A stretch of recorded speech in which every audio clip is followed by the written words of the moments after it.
एक खूबसूरत लड़की की लाश, ना कोई पहचान, ना कोई सुराग। बेहद ही उलझी हुई एक अजीब मर्डर मिस्ट्री, जिसकी पहचान करने में ही पुलिस को 13 दिन लग गए थे। इन 13 दिनों में 20 पुलिस अफसरों की कई टीमों ने जांच की, 15,000 से ज़्यादा लोगों से पड़ताल हुई, 14,000 जींस और 1200 टाइटन घड़ियालों में सुराग की तलाश की गई। तब जाकर सुराग के नाम पर मिली थी तो एक अधूरी जानकारी। फिर अचानक नाराजगी में एक पुलिस अफसर ने फोन पर किसी से बात की। अब उस बात से ही पुलिस को वो सुराग मिल गया, जो इन 13 दिनों में 24 घंटे की लगातार जांच के बाद भी शायद नहीं मिला था। उस छोटी सी लीड की मदद से उसी पुलिस टीम ने महज 5 घंटे के भीतर ही पूरे केस का खुलासा कर दिया। अब कातिल भी सामने था और कत्ल का मकसद भी। बेंगलुरु पुलिस की अनोखी तफ्तीश, ए रियल क्राइम स्टोरी, आपको हर कदम पर उलझाएगी। तो चलिए बात करते हैं इस क्राइम की कहानी के बारे में।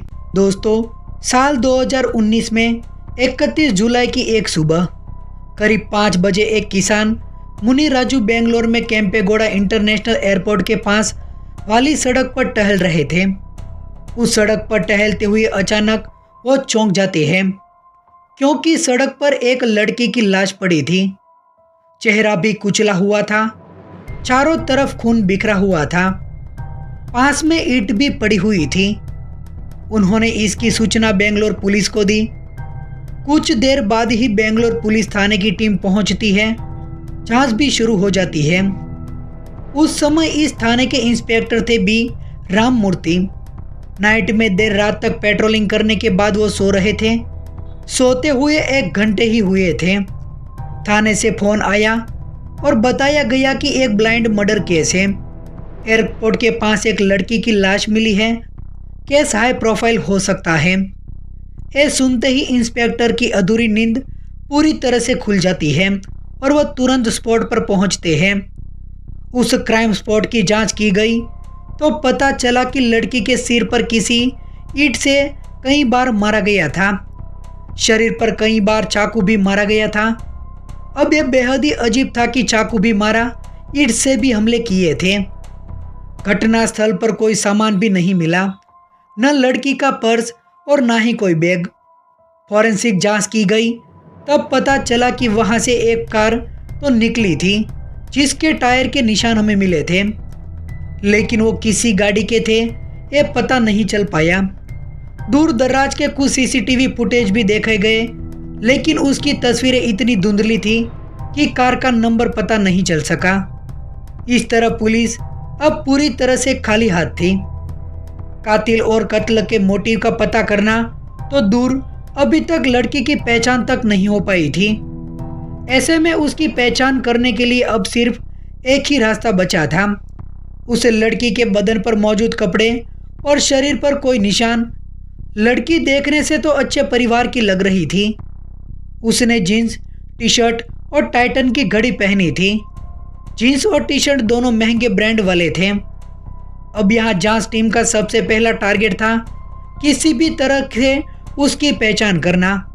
इसीलिए पुलिस के सामने कुछ ही ऑप्शन बचे थे। पहला, लड़की की ब्रांडेड जीन्स, टी शर्ट और उसकी टाइटन घड़ी को कहाँ से खरीदा गया और किसने खरीदा, उसका पता चल जाए। दूसरा, पास में ही एयरपोर्ट था, इसलिए ये पता चल जाए कि पिछले 1-2 दिन में कोई ऐसी महिला यात्री जिसकी टिकट बुक तो थी, लेकिन उसकी फ्लाइट मिस हो गई हो। तीसरा, आसपास के सभी थाने में पिछले कुछ घंटों से, दिनों से 35 से 36 साल की उम्र वाली लड़की के लापता होने की सूचना। और चौथा, जिस गाड़ी वाले के टायर का निशान मिला था उसके बारे में शहर के किसी सीसीटीवी फुटेज में कुछ मिल जाए।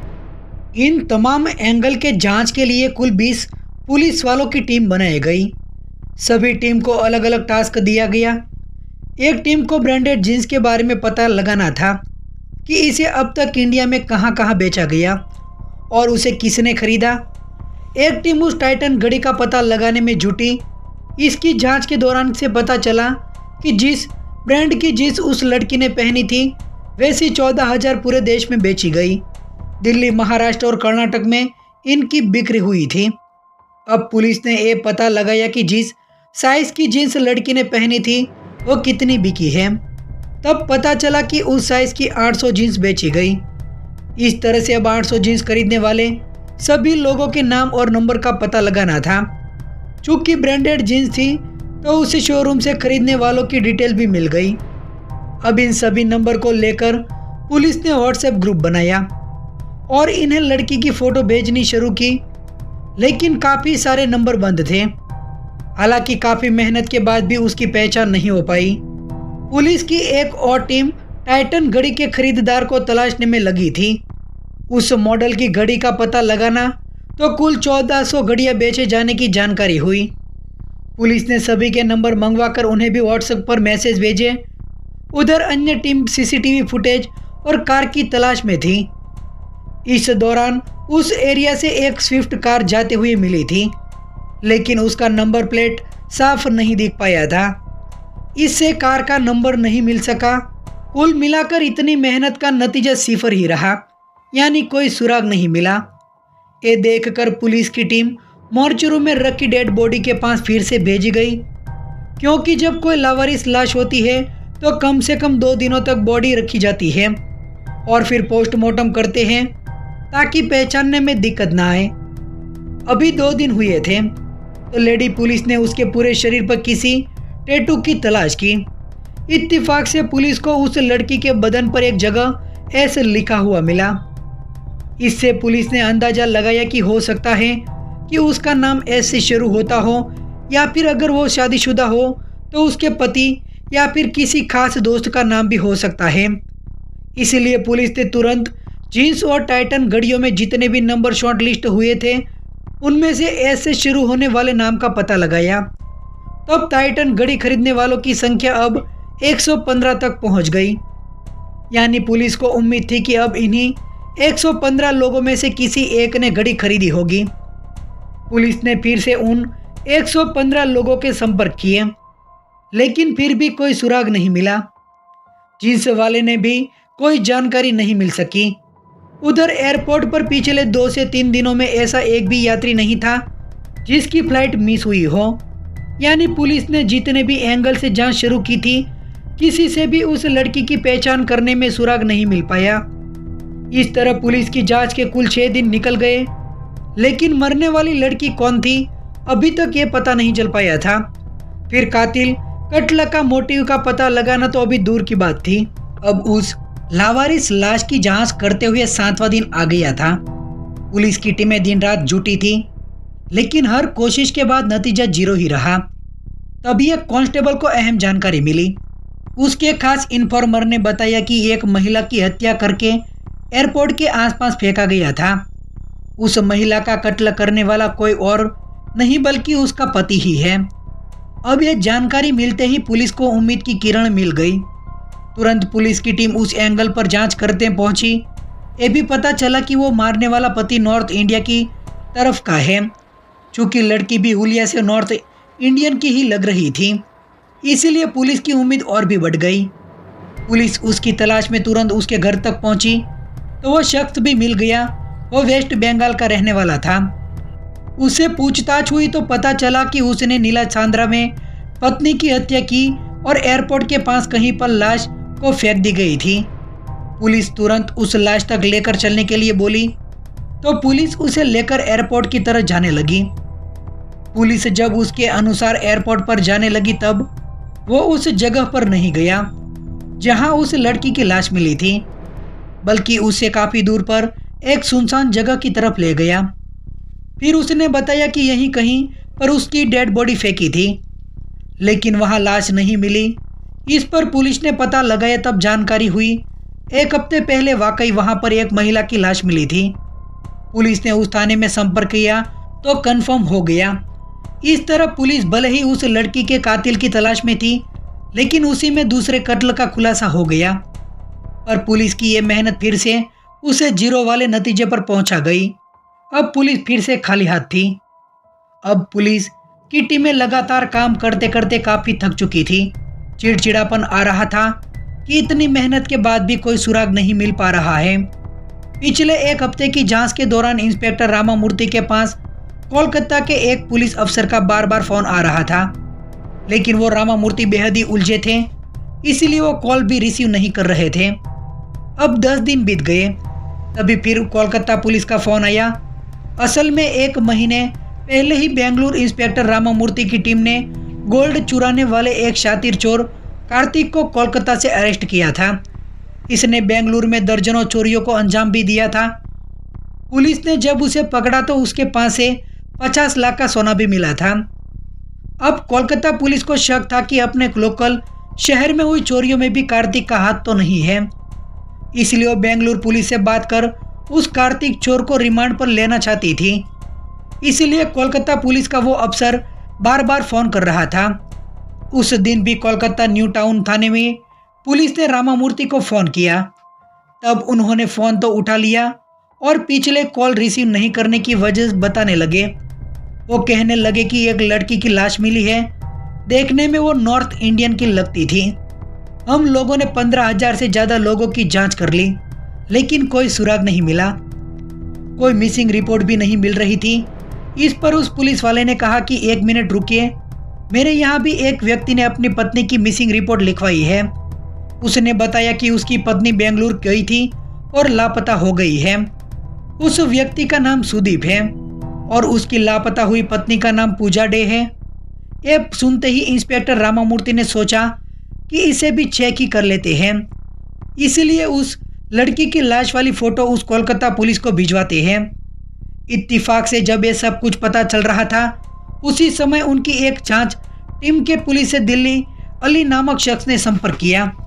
उसने बताया कि जिस घड़ी की आप लोग बात कर रहे थे, उसे मैंने ही दिल्ली में खरीदा था। उसे मैंने अपनी गर्लफ्रेंड को गिफ्ट किया था। पुलिस ने उस लड़की का नाम पूछा तो पता चला कि उसका नाम पूजा डे है। ये सुनते ही पुलिस को फिर से एक उम्मीद दिखने लगी, क्योंकि थोड़ी देर पहले कोलकाता पुलिस ने यह कंफर्म किया कि सुदीप डे की जो पत्नी लापता हुई थी उसका नाम पूजा डे है। और अब दिल्ली से अली ने फोन पर बताया कि उसने एक घड़ी जिसे दी थी उसका नाम भी पूजा डे है। लेकिन पुलिस को असमंजस थी, अगर वो पूजा डे है तो फिर सुदीप की पत्नी कौन है? अगर वो सुदीप की पत्नी है तो फिर अली की गर्लफ्रेंड कौन है? खैर, ये बात साफ थी कि जो घड़ी लड़की ने पहनी थी उसे अली ने ही खरीदी थी। लिहाजा पुलिस अब उस लड़की को पूजा डे मानकर जांच करने लगी। इसी बीच पुलिस ने कोलकाता और दिल्ली दोनों जगहों पर लड़की की फोटो भेजी। यहाँ पर किस्मत ने भी पुलिस का साथ दिया और दोनों ने कंफर्म कर दिया कि वो मरने वाली लड़की पूजा डे ही थी। लिहाजा पुलिस की टीम अब कोलकाता और दिल्ली में अली की पड़ताल में तुरंत जुट गई, क्योंकि अब आशंका ये लग रही थी कि कहीं कोलकाता में रहने वाले सुदीप को अपनी पत्नी के अफेयर में पता चल गया हो सकता है कि उसका मर्डर किया हो या फिर किसी से करवाया हो। इसके बाद खुद कोलकाता में उसकी मिसिंग की कंप्लेंट कर रहा हो। और दूसरा एंगल ये भी था कि कहीं अली को पूजा ने धोखे में रखकर दोस्ती की हो, जिसके बाद अली नाराज होकर उसका कत्ल कर दिया हो। लेकिन हैरानी करने वाली बात यह थी कि अगर अली ही मर्डर करा था तो खुद ही पुलिस से संपर्क क्यों करता? इस तरह पुलिस अली पर भी संदेह तो कर रही थी, क्योंकि जांच में किसी को 100% ना शक कर सकते हैं और ना ही पूरी तरह से उसे इग्नोर कर सकते हैं। इसलिए पुलिस ने भले ही अली को शक के दायरे में कम ही माना और सुदीप को ज़्यादा, लेकिन दोनों की पड़ताल शुरू हुई। अब बेंगलुरु में जो 20 पुलिस वाले थे उनमें से कुछ 3 टीमें बनाई गई। सबसे छोटी टीम अली वाले एंगल पर जांच में जुटी। बाकी 2 बड़ी टीमों में एक टीम कोलकाता में रहने वाले सुदीप पर पड़ताल करने लगी, जबकि एक और टीम पूजा डे का फ़ोन नंबर मांगवाकर उसकी डिटेल निकालकर जांच करने का जिम्मा सौंप दिया गया। सुदीप डे ने पुलिस की जांच में बताया कि दोनों ने 7 साल पहले ही शादी की थी, लेकिन उनका कोई बच्चा नहीं है। उसकी अभी उम्र 32 साल की थी। वो मॉडलिंग करती थी, इसके साथ ही इवेंट मैनेजर थी। वो दिल्ली और बेंगलुरु आता जाती थी। सुदीप को पूजा के बेंगलुरु जाने की जानकारी तो थी, लेकिन जब उसका फ़ोन बंद मिला तो उसने 1 दिन बाद मिसिंग की शिकायत कोलकाता पुलिस में की थी। हालांकि एफआईआर नहीं हुई थी। पुलिस को ये भी पता चला कि पति पत्नी में काफ़ी अनबन होती थी, इसलिए पुलिस उस पर शक करते हुए जांच कर रही थी। उधर दिल्ली में अली के बारे में पता चला कि वो पूजा से शादीशुदा होने के बारे में जानता था, लेकिन वो दोनों एक दूसरे को पसंद करते थे, इसलिए उसने टाइटन घड़ी गिफ्ट की थी। लेकिन अचानक उसका फोन बंद होने से वो भी परेशान था। जब उस तक घड़ी खरीदने वाले को ढूंढते हुए पुलिस ने पूछा तो शुरू में वो कुछ परेशान था, फिर खुद ही बताया था। खैर, पुलिस को जांच करते हुए अब 13वां दिन शुरू होने वाला था। पुलिस ने पूजा डे की फैमिली और अली समेत सभी को बेंगलोर बुला लिया। इसी बीच पुलिस ने पूजा डे के मोबाइल फ़ोन की कॉल डिटेल की पड़ताल की तो उसे काफ़ी अहम जानकारी मिल चुकी थी। पुलिस की पड़ताल में पता चला कि वो मर्डर से एक दिन पहले ही फ्लाइट से बेंगलुरु पहुंची थी। उसने एयरपोर्ट से उबर कैब बुक किया था। इसके बाद बेंगलुरु के सिंह सांद्रा में बने सहारा पेविलियन होटल में पहुंची थी। उसी होटल में वो रुकी थी। होटल में आने के बाद भी कैब बुक करके कुछ लोगों से मीटिंग करने के लिए गई थी। अब पुलिस उस होटल में पहुंची जहां पूजा डे रुकी थी। होटल के सीसीटीवी फुटेज को देखा गया तो इस बात की पुष्टि हो गई कि वही पूजा थी जिसकी हत्या हुई थी। अब पूजा की सारी डिटेल होटल से ली गई, कब एंट्री की, कब बाहर गई। तब होटल की रिसेप्शनिस्ट ने बताया कि रात 3:50 पर वो होटल से अपना चेकआउट किया था। उस समय एक कैब ड्राइवर लेने आया था। यह वही ड्राइवर था जो दिन में भी पूजा को अपनी कैब से ही कहीं ले गया था। लेकिन चौंकाने वाली बात थी कि जिस रात में पूजा ने होटल से चेकआउट किया था उस समय ऑनलाइन कैब की बुकिंग नहीं थी। इसीलिए पुलिस को यह समझ आ गया कि कैब ड्राइवर ने ही इसकी साजिश रची होगी और बिना बुकिंग के डायरेक्ट पैसे लेकर उन्हें छोड़ने की हामी भरी होगी। अब पुलिस को होटल के भीतर और बाहर वाली सीसीटीवी फुटेज से उस ड्राइवर का चेहरा भी मिल गया और गाड़ी का नंबर भी। फिर क्या था, पुलिस ने जांच के 13वां दिन महज 5 घंटे के भीतर ही कैब ड्राइवर के घर तक पहुंच गई। घर पर ही कैब ड्राइवर मिल गया। उसका नाम नागेश HM था। उम्र करीब 22 साल। वो हेंगालंगी कोर्स का रहने वाला था। उस कैब ड्राइवर नागेश से पूछताछ हुई तो उसने लूटपाट के लिए पूजा का मर्डर करने की बात स्वीकार कर ली। उसने बताया कि बेंगलुरु आने के बाद वही पूजा को कैब से होटल तक लेकर आया था। इसके बाद उसने पूजा से जान पहचान भी कर ली थी। इसके पीछे की वजह थी कि पूजा के पास एक ट्रॉली बैग और वैनिटी बैग था। लड़की के पहनावे और बातचीत से लग गया था कि वो अमीर घर से है। दूसरी बड़ी बात थी कि वो अकेली ही बेंगलोर आई थी। चूँकि नागेश के भाई ने 2 कारें खरीदी थी, दूसरी कार की EMI भरने में उसे दिक्कत आ रही थी। असल में उसके 2 EMI बाउंस हो भी गए थे, इसलिए काफ़ी पैसों की ज़रूरत थी। लिहाजा उसने पहले ही पूजा से बातचीत करने के दौरान ही सोच लिया था कि वो उससे लूटपाट कर लेगा और ऑनलाइन बुकिंग नहीं करवाऊंगा तो पुलिस उसे कभी ट्रेस भी नहीं कर पाएगी। इसलिए जब देर रात में होटल से निकला था तो उसने बुकिंग करने के लिए मना कर दिया था और सीधे 1200 रुपये में उन्हें उनसे बताया स्थान पर छोड़ने के लिए तैयार हो गया था। यही वजह थी कि घटना वाली रात पूजा ने कैब की बुकिंग नहीं की थी। कैब ड्राइवर ने पुलिस को बताया कि रात में जब वो कैब से लेकर पूजा को जा रहा था तो उसे नींद आ रही थी। चूँकि रात के 4 बज रहे थे तो पूजा कैब वाले पर भरोसा करते हुए कार में ही सोने लगी। उसी दौरान एयरपोर्ट वाले सुनसान रास्ते पर जाते समय नागेश ने कैब को रोक दिया और फिर लूटपाट करने लगा था। तो पूजा ने विरोध किया तो लोहे की रोड से पहले मारा, फिर चाकू से हमला किया। इस दौरान नागेश ने पूजा से रेप का भी प्रयास किया, लेकिन पूजा आखिरी दम तक उसका विरोध करती रही। इस तरह नागेश भी काफ़ी चोटिल हुआ, लेकिन उसने चाकू से 3 से 4 बार हमला किया था। फिर रास्ते में मिली ईंट से पूजा के सर पर हमला किया, जिससे पूजा की मौत हो गई थी। इसके बाद कैब ड्राइवर नागेश ने पूजा के दोनों बैग, मोबाइल फ़ोन और सभी ATM कार्ड व सामान लूट लिया। इसे लेकर वो अपने घर पर आ गया। पूजा से लूटे हुए बैग और पर्स में वो अपनी बहन को गिफ्ट करने के लिए तैयारी में था। उसने पूजा के डिजिटल वॉलेट से 14,000 रुपये की ट्रांसफ़र कर लिए। इस मर्डर को उसने सुबह के 5 बजे से कुछ देर पहले ही अंजाम देकर फरार हो गया था। उसे इस सनसनीखेज हत्या के बाद चिक्काबुलपुरा में जेल में भेजा गया। उसे कभी जमानत भी नहीं मिली। पुलिस अधिकारी बताते हैं कि 15 मार्च 2021 को इस केस में चार्जशीट दाखिल हुई थी, लेकिन सितंबर 2021 में ही जेल में फूड पॉइजनिंग के कारण नागेश की मौत हो गई। नागेश की मौत ठीक उस समय हुई जब उसके खिलाफ कोर्ट में सजा के ट्रायल शुरू होने वाला था, लेकिन उसकी मौत हो जाने से पुलिस ने इस केस को हमेशा के लिए बंद कर दिया। इस तरह 31 जुलाई 2019 की तड़के पूजा की हत्या हुई और उसका कातिल कैब ड्राइवर नागेश करीब 2 साल तक जेल में रहा, लेकिन शायद होनी को कुछ और मंजूर था। गिरफ्तारी के बाद 2 साल बाद सितंबर 2021 को उसकी जेल में ही मौत हो गई। इस तरह बेंगलुरु पुलिस की मेहनत से एक ब्लाइंडर मर्डर को आखिरकार सॉल्व कर दिया गया। तो दोस्तों, आप हमारी चैनल पर नए हैं तो चैनल को आप ज़रूर से सब्सक्राइब कर लीजिएगा।